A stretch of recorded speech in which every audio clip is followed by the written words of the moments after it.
We'll go for one more problem under Walters model. In this problem, the information given is different.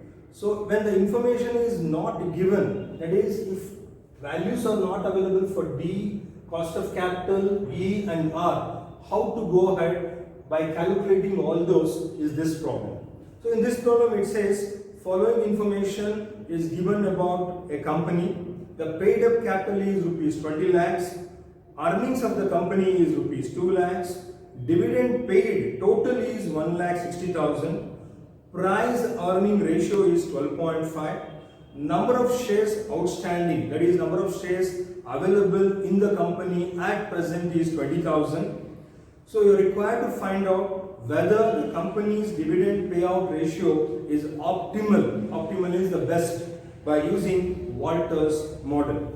So here we don't have any information connected to D, cost of capital or E or R. So we have to find everything by doing a working part of this here. So I'll go for the first calculation. Calculation of earnings per share. So earnings per share is E. I'll go for the calculation. Total earnings of the company divided by total number of equity shares in the company.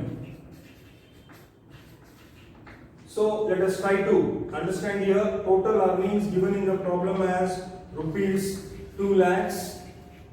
Total number of equity shares given in the problem as 20,000 shares.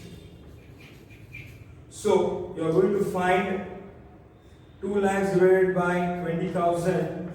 When you do, you are going to get rupees 10. So E is rupees 10. Earnings we have total, we should not take, we should take always earning per share. Please look at this, very important. So I have found this particular value. Next working will be calculation of dividend paid per share, that is D. So here D is total dividend paid divided by total number of equity shares. So here you are going to see in the problem total dividend paid is 1,60,000. Total number of shares same as this 20,000 shares. So you are going to find 8 rupees as dividend paid. So I will substitute 8 rupees over here. Dividend paid rupees 8. Next, two calculations or two information you have found. I'll move on to the next one. Calculation of internal rate of return, that is R. So we don't have the information about R also. We will find that also now here. So total earnings divided by total equity capital of the company multiplied by 100. So here total earnings we know as 2 lakhs, same like here. Total capital in the beginning, it is given in the problem, paid up capital as 20 lakhs into 100. So you are going to get the value of R when you multiply here. So you are going to find as 10%. So rate of return or internal rate of return or return on capital is 10%, that is 0.10. So I'll go to the fourth information, that is we don't have cost of equity capital. So calculation of cost of equity capital, we call that as KE. So we'll go for that. So 1 divided by price earning ratio. So we have a extra information given in the problem connected to price earning ratio as 12.5. So when you do 1 divided by 12.5, you are going to get cost of capital as 0.08, or if you multiply by 100, you are going to get it as 8%. So now we have got all the information needed. So we will go for substituting the value for the Walter model and find out is the price per share is good or to be improved further.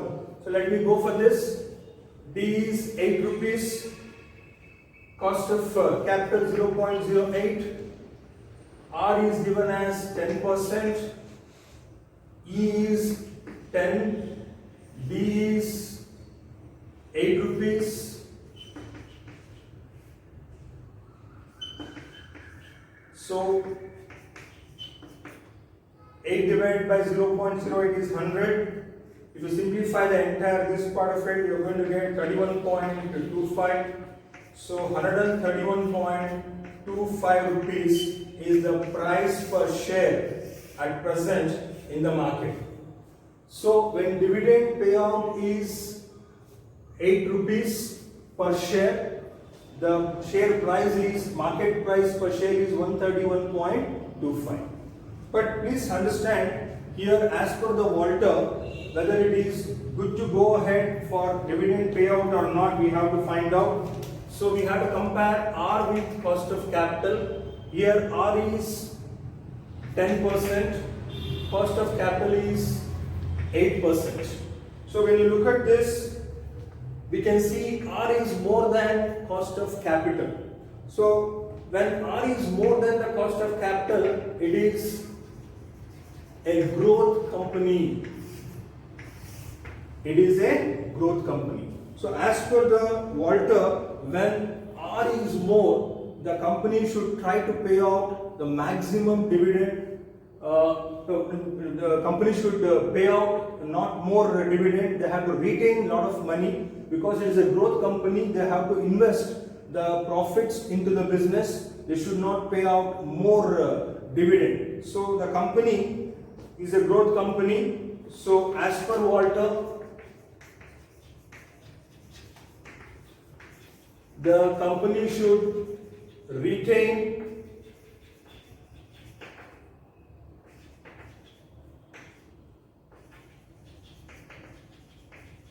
maximum profit, that is retain